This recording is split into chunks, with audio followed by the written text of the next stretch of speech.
know I'm live. You are live. Oh, okay. Okay, guys, what's up? Define999 here, aka Matthew Roybal. And I was thinking that a good set to do a live broadcast was my Tomb of Dracula set. It is not necessarily that large. It's got 14 editions, encompassing 10 countries. It's not complete. I'm still missing a few, but I've got most of the major ones. One of the reasons the Tomb of Dracula 1 set is so important in the niche, though, is because there's a lot of variation amongst the editions. There's all kinds of stuff like flipping of the artwork to artwork being redrawn. It's a cool set. Here it is. I've told you before, I do not like having sets that don't include the American original. Here's the American original. Colin says he's starting to enjoy these live streams. Thanks, Colin. I'm glad you enjoy them. This is, of course, the Marvel Tomb of Dracula. Not bad condition. Got a little scuffing on the spine. I'd say it's a maybe mid-range again, maybe a little higher, maybe a fine plus, maybe a VF minus. Of course, classic Neal Adams cover. This is one of the top classic covers of Neal Adams, horror-wise, in my opinion, from the Bronze Age. Gene Colan, of course, did the interior art, and I believe Roy Thomas wrote the story. Came out in April 1972, and Dracula's descendant wanted to turn the Dracula castle into a tourist hotspot, and Drac wasn't having that. Classic cover, cool image of the castle and the fog, and of course the maiden. Who knows if Dracula had actually bled her yet, or if he was getting ready to. I can't remember. Cool book. But we've all seen the damn thing, so let's move on to stuff we haven't seen. This one is the Italian Tomb of Dracula 1. It was published by Corno in 1973. It was in a series called Gli albi dei supereroi, and it was issue 3 in that series. And it has a cool little thing on the bottom here that says adesivi in regalo, which means something very cool. This is one of the few that I'm actually going to pull out because I have to show you this.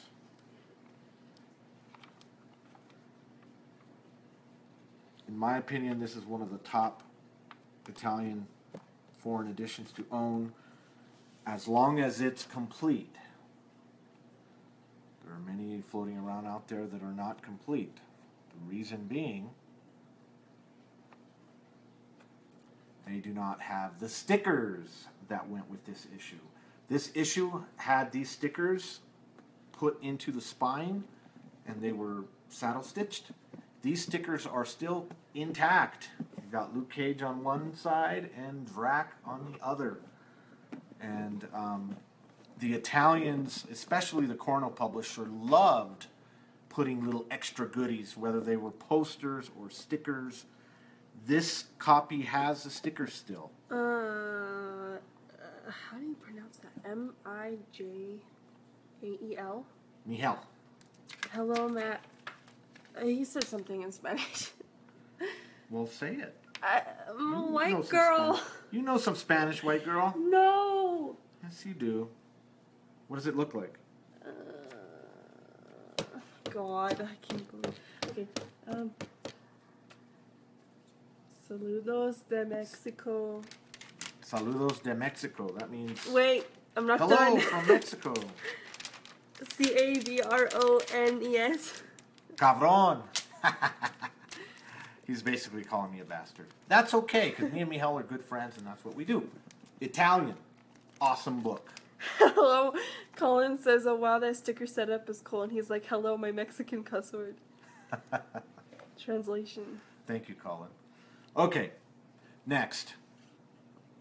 The Danish Tomb of Dracula 1.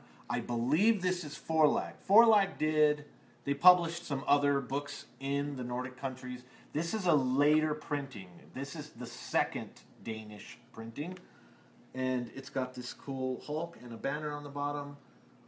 This It's got some writing. This one isn't in the best condition, but if you're building this set, you've got to have it.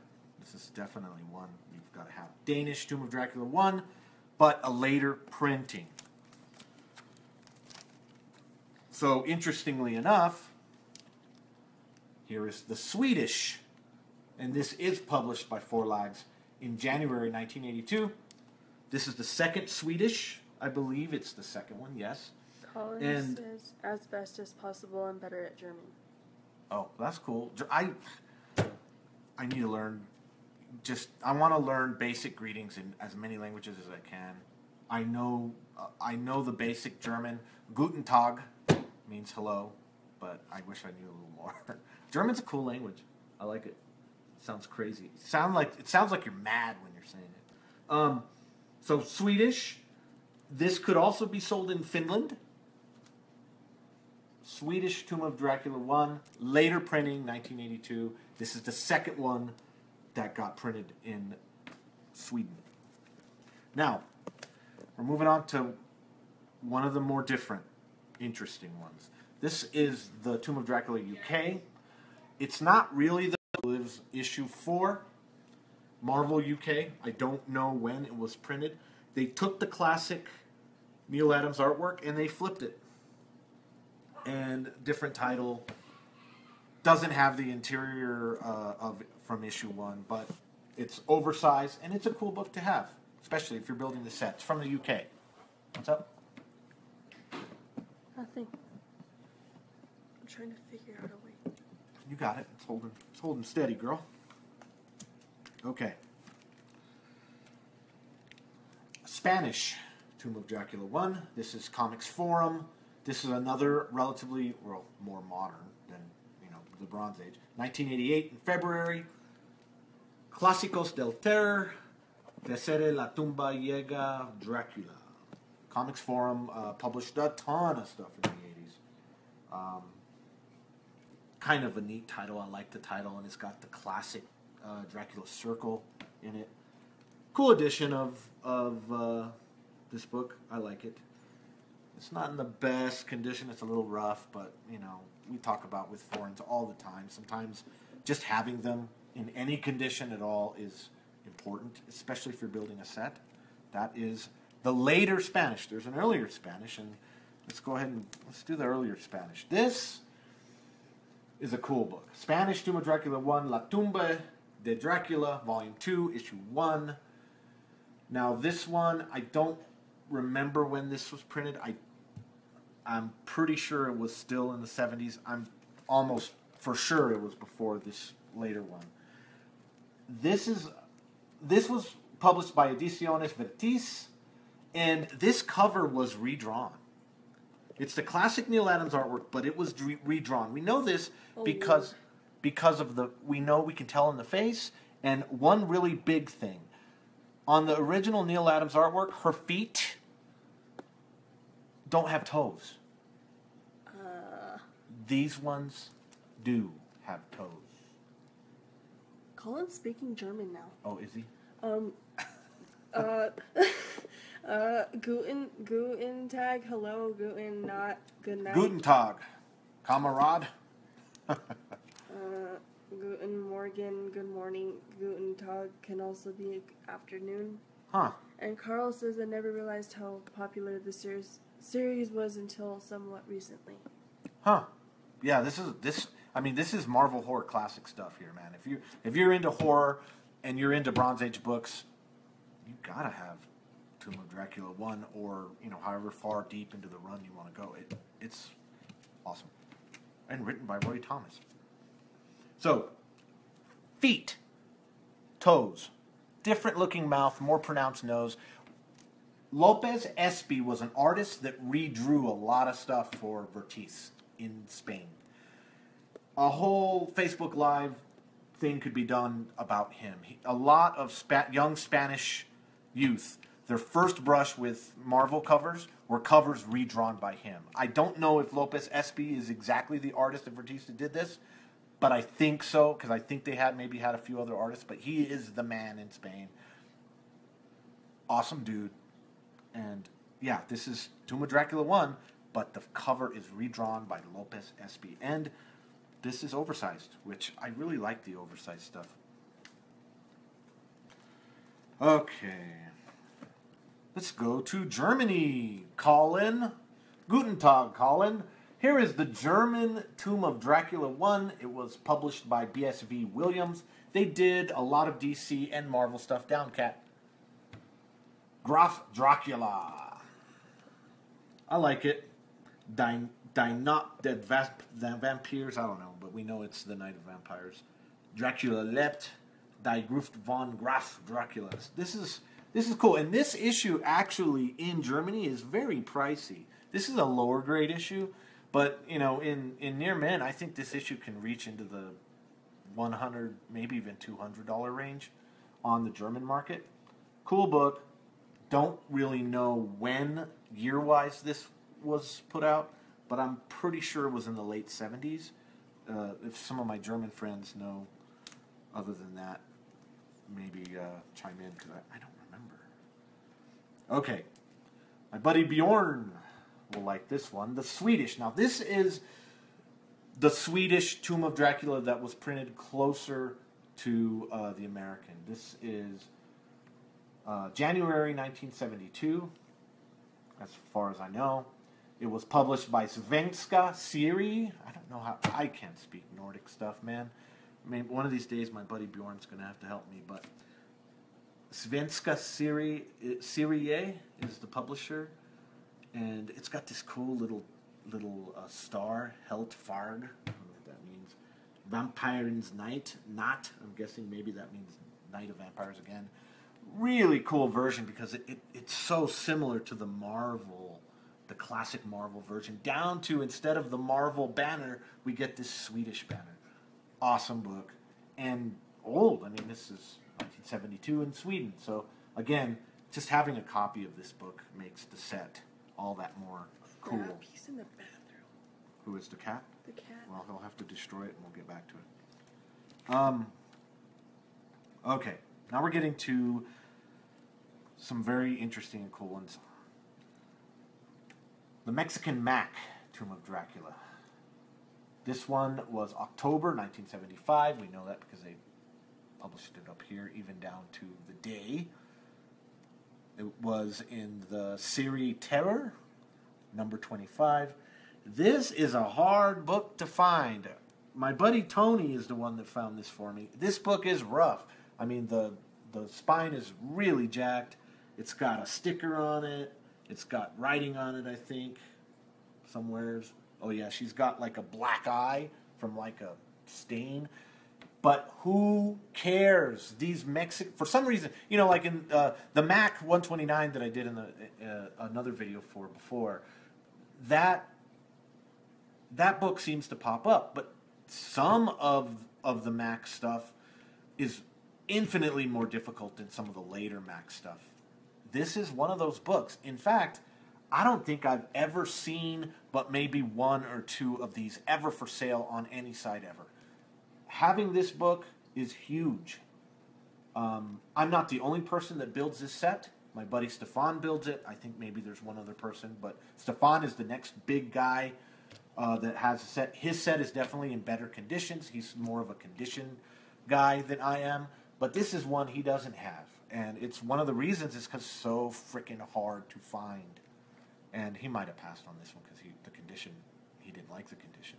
But either way, awesome book. Mexican Mac, Division Historietas. Now, this one is one of the coolest Tomb of Dracula Florence. This is the Danish. This is the first Danish. Remember we went and we did the second Danish that I said I thought was published by Forlag.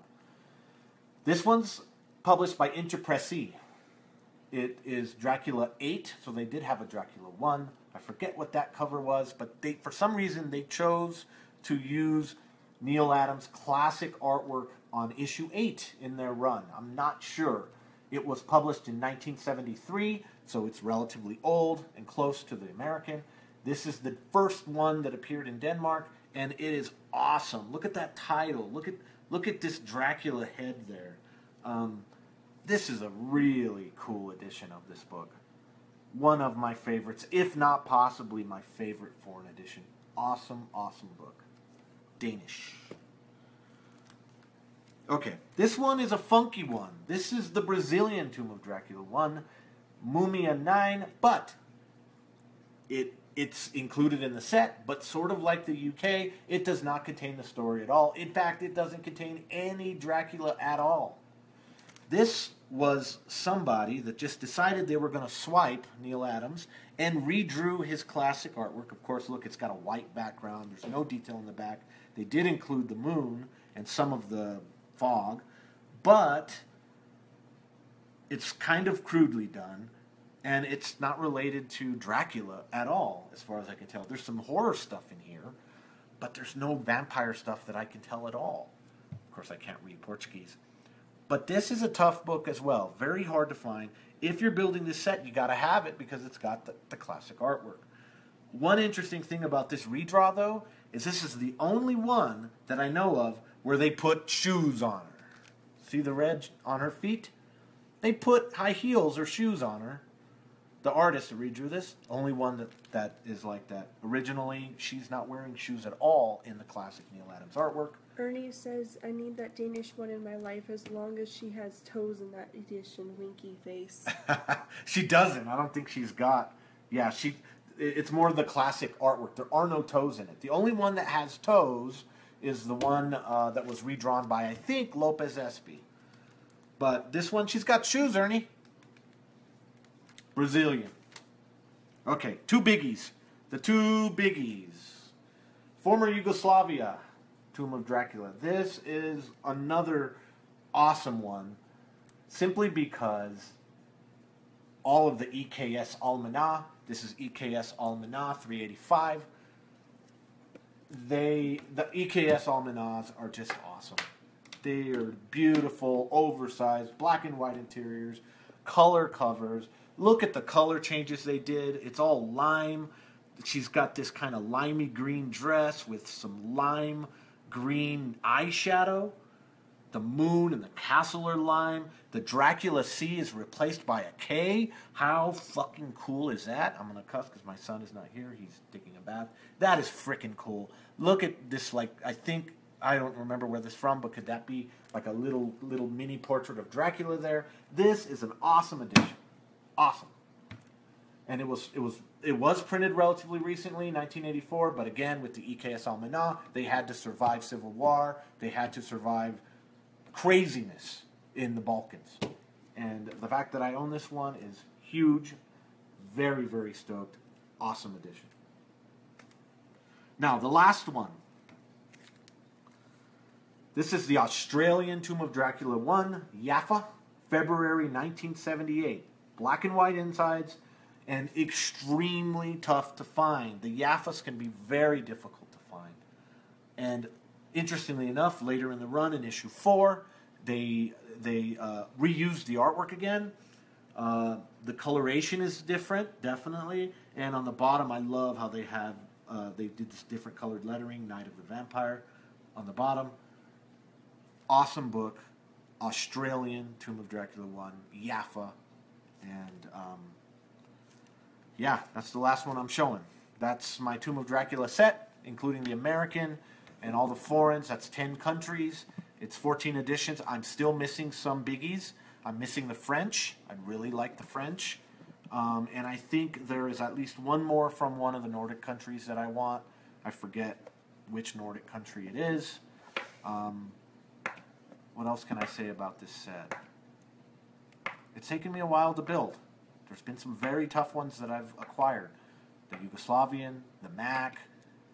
The Mac was, without my buddy Tony. I got to give that guy props because he's helped me with this set massively. He's also helped me with some of the others. The Brazilian one, my buddy Jim down in Brazil helped me acquire that. Actually helped me acquire 2. One of those also went to a friend. Foreign collecting's pretty hardcore. It could take time to build a set, even of 14 editions. But, it's kind of like you got to kind of like laser focus. You got to hunt this stuff out. It helps if you know people. I am the editor of Foreign Comic Collector magazine, so I've kind of in the niche. They can all help me. I try to help them. That's one of the ways. You can't just go to eBay. You're not going to go to American eBay and get an Australian book. You might, the Yugoslavian ones have started popping out more on American eBay. The Brazilian one, you're not going to find that on American eBay. You might find a Denmark, but I've never seen one. This one came straight out of Denmark. I almost guarantee you won't find a Mexican. The Swedish, I'm not sure. The German you might find on American eBay, but even still, at any given time you can go on American eBay and find probably 100 copies of the American Marvel edition. Even in Germany, on a good day, maybe there's 4, maybe there's 5. Again, these editions, for every, on most of them, I would say, except for maybe some of the later ones, I would say for every 50 American copies of the classic Marvel 1, maybe there's 1 Denmark, maybe there's 2 Swedish. I don't know, but they're pretty rare. Any questions? None? Had a lower audience. That's fine. If you have any questions later, hit me up. I will answer them. Come and check out our FCC Facebook page. Come and check out our foreign comic collecting group on Facebook. And if you'd like, check out foreigncomicollector.webs.com, and you can go to the archive and download free PDFs of all of our issues of the magazine. My name is Matt Roybal, a.k.a. Define999, or vice versa. I like to consider myself Define999 when I do this stuff. I'm weird that way. Kitty, here's my cat. He says bye. Say bye, Sanchi. Say, I need to be off the table. And I'll see you guys later. Mihal says, only seen in a Mac once. What? He says, only seen a Mac once at Mercado. Yeah, I mean, where the hell did all the Mexican Mac Tomb of Dracula ones go? I don't know where they went. They're rare. They're rare as shit. He says it was a very low grade. Yeah, and this one's pretty low grade too, but I don't care. Okay, talk to you guys later.